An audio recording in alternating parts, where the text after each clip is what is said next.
a quick video kind of just showing my latest Google Sheets planners. So in the past, I've made planners that are Google Slides and they go on an iPad or a tablet. I had a lot of demand for people who wanted to stick to the Google apps but wanted to use Google Sheets. There's a lot of benefits to using Google products, especially if your school district is Google. So I made some Google Sheets planners, and I do have 3 different themes. I have more of a pencil bow theme, which is probably one of my favorites.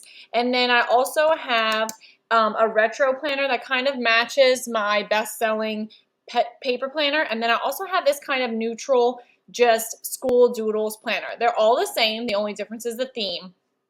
So whenever you purchase one, no matter which one, you download the original PDF, and it asks you to click on this link right here, and you'll have to make a copy. Now, just a reminder, this is just one per teacher. If you are team teaching or sharing items, you each must have your own planner. Now, of course, you can share access to your planner. Like another teacher and I teach the same thing in our district, and we have access to each other's planners, but we have our own planner. When you buy more than one license at a time with the original purchase, it is cheaper. So if you and your teammate want to get together and split the purchase with the additional license, that's fine. I can't thank you guys enough for respecting my work and not sharing it for free. So once you come to this slide, you want to click on the correct year, and then make sure that you make a copy. If you do not make a copy, then that means you are not editing your own. So if you're requesting access to anything, it's also not editing your own planner. Then that means you might have clicked on something, go back and start over again.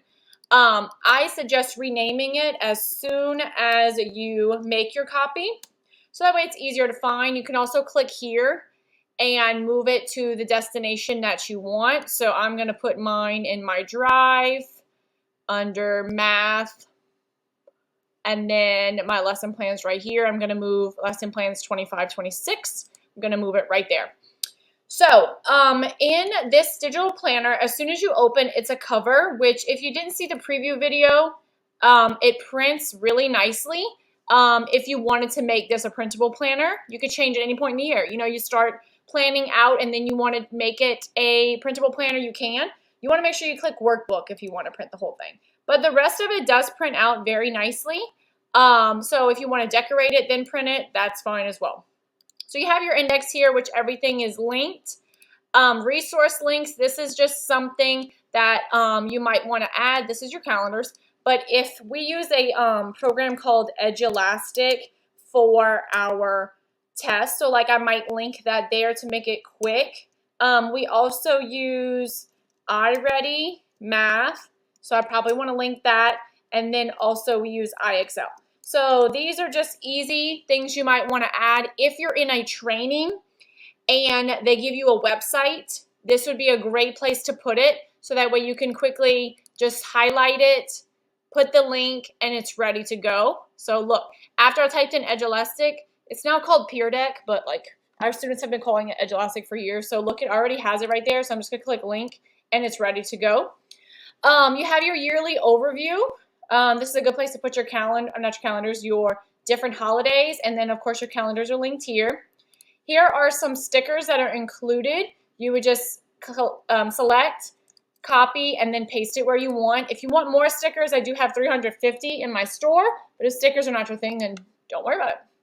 You also have your schedule, which I do not have my schedule just yet, so I'm going to leave this blank for now. You have a running to-do list, which these can be changed to different things if you don't want that. A data assessment, and then you have 3 different lesson plan templates. I realize a lot of people teach different amounts of preps. I only teach 1 prep, so these don't really make sense for me. But if you teach more than 1 prep, you might. Or if you plan for different interventions, that might work as well. So, and here's a notes section. I'm just going to use the calendars to plan mine, just because I have 3 preps, they're all the same. Now we are doing ability leveled classes this year, so I may end up changing, but we'll see how it goes. I'm going to skip July because we don't go back in July. Our teachers go back in August. So August 4th is our teacher work day, followed up by another teacher work day that doubles as my birthday. So I want all these to be the same font. Can't deal. There we go. And then right after that is our students' first day. I'm going to have to go and find all of my student first day items, which I have here. So if you've never seen my daily assignments video, this is game changer. So I do this every year. I make a slide every week. And as you can see, this was last year, but it tells me exactly what I did every day. So the first week of school, I don't know about you guys, I'm always like, what do I even do on the first week of school? Like, I forget it. So here I have it linked, ready to go. So I could easily just, okay, so we want to pass out books at Google Classroom. Like, I didn't do anything on the first day. And then here's my second day and so on. I got it all ready to go. So every week I make a new slide and the current week is up top. So I just kind of slide it down as we go. And it's just much easier for my students to keep track of it. I have their newsletter linked and any other things like incomplete assignments, they're all ready to go. And then, you know, of course, test day and all of that. So I usually have that link, so I'm going to go back and find my items, but I forgot. And then we're moving on to lesson 1, session 1. And because I don't want to plan anything on the weekends, I'm going to go ahead and make this the same color because otherwise I'm just going to keep typing. So I'm going to color it custom this color. Here we go. So now I know, don't keep typing. This is the Saturday and Sunday. So that's lessons 2 and 3. Now let's keep going.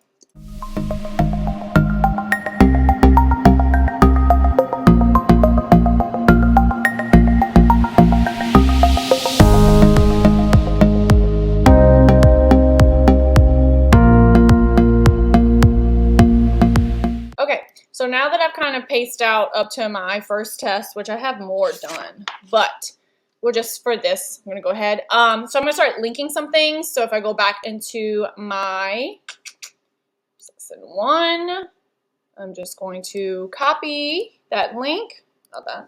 Not that, oh, well, right here. And then I'm just going to paste that link.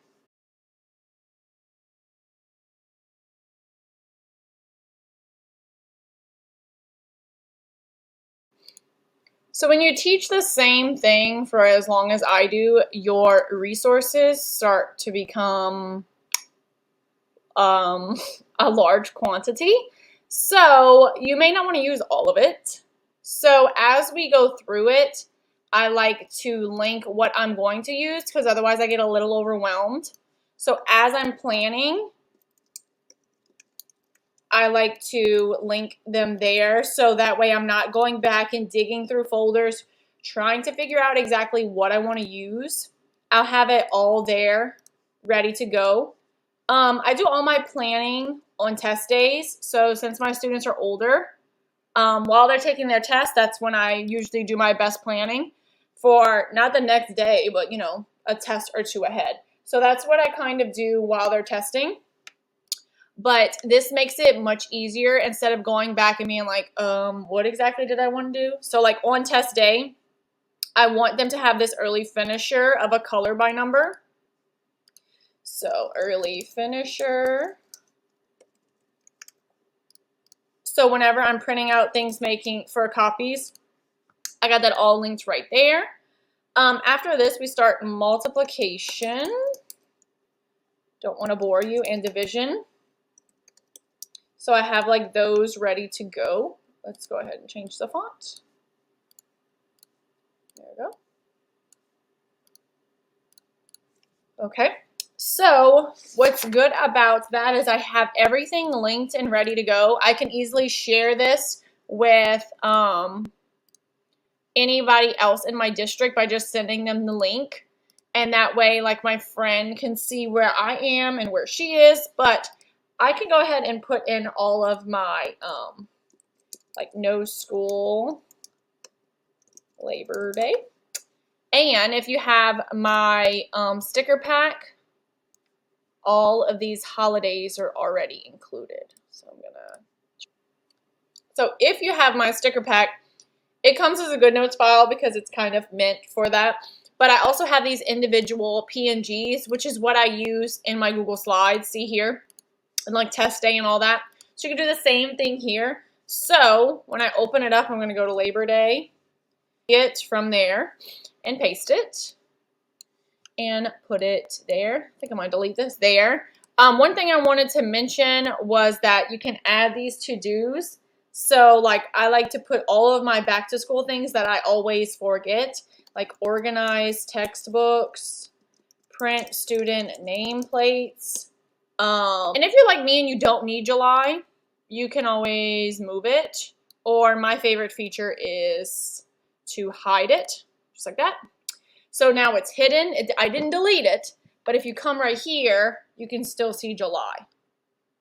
I just don't need it. So like, for example, I don't need these lesson templates. So I'm going to hide those as well. So now it's just easier to see what I want to see. And you could always rearrange things. So like if you want this to be at the end, you can move it at the end. So I have my August kind of ready to go.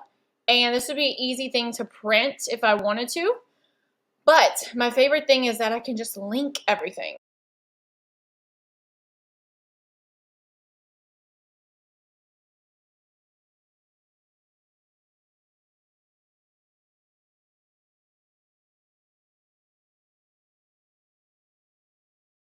And so what I usually do is I bookmark this and I say 2025, 2026 planner.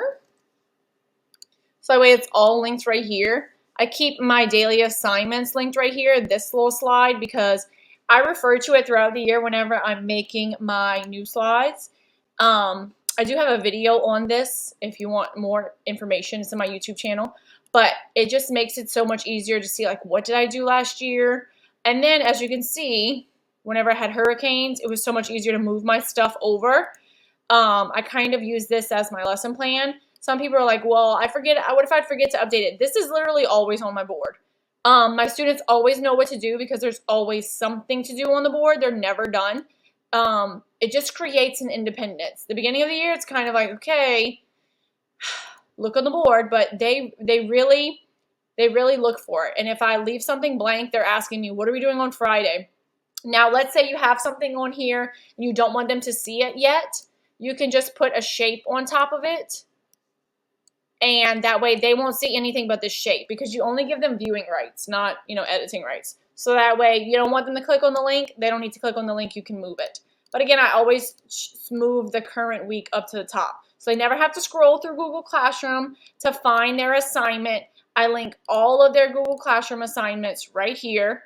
As you can see, if there's a quizzes, I literally link everything. It's the best decision I ever made post-COVID to just kind of make it. And I do a new one every year so that way it's easier to kind of identify. But anyway, so I keep that bookmarked in on the right side. So I hope this was a quick little, probably not quick, I talk quick, introduction to this. And what's good about it is you can edit it any way you want. You get new dates every year, but you can also print. So like once August is ready to go, you could easily just print that sheet and put it in your binder as your lesson plans. Or if you use the lesson plan templates that were included, you could print that sheet and put it in your binder. It just makes it so much easier with having the links ready to go. So now I can easily share this with my friend and she knows exactly what we're using to put in her planner. Because we just can't share the same planner. She might be absent, I might be absent. It just creates too much. But this makes it so much easier. You could also use this as a way to communicate with parents. So this could easily be a newsletter, but in calendar form with links on it. If you share it to where they're just a viewer and you send them this link, they will be able to see and click on everything, but not edit it, if that makes sense. So you should be able to send them things. They'll know exactly what they missed, and they'll have it all ready to go. But the only difference is they have all these pages. You have to tell them to click on August. Oh, one other thing I wanted to mention is if you do use the lesson plan templates, so let's say you want to use this lesson plan template, I would suggest renaming it to the week you want. Rename, let's say it's 8-4 through 8-9, I think it is. Okay, so when you go to August, you can come here and you want to link that word lessons to 8-5 through 8-9, right there. Oh my God, go away. 8-5 through 8-9, right there. So now, when you click on this, it brings you to that lesson plan template. So that way, if you're using this, you have more than one subject, more than one prep, you want to use this, and then for the next week, you could easily duplicate the sheet, change the date, rename, 12, 8-16, and then you come back to your August, you're going to change the date, 8-12 to 8-16, and it's all linked right there. So no matter which template you use, you can click, go to your links, it's ready to go. So if you want to use this as your lesson planner, you want to use the lesson plan options, whatever you want to do. Okay? I'm going to delete that because otherwise I'm going to get confused with myself. And I'm going to hide this one. Okay. I hope that was a little bit of a quick, why do I keep saying quick? It's not. Overview of exactly how you can use the Google Sheets planner. Please let me know in the comments if this is something you are interested in or you want to try out. And thank you guys so much for supporting my store.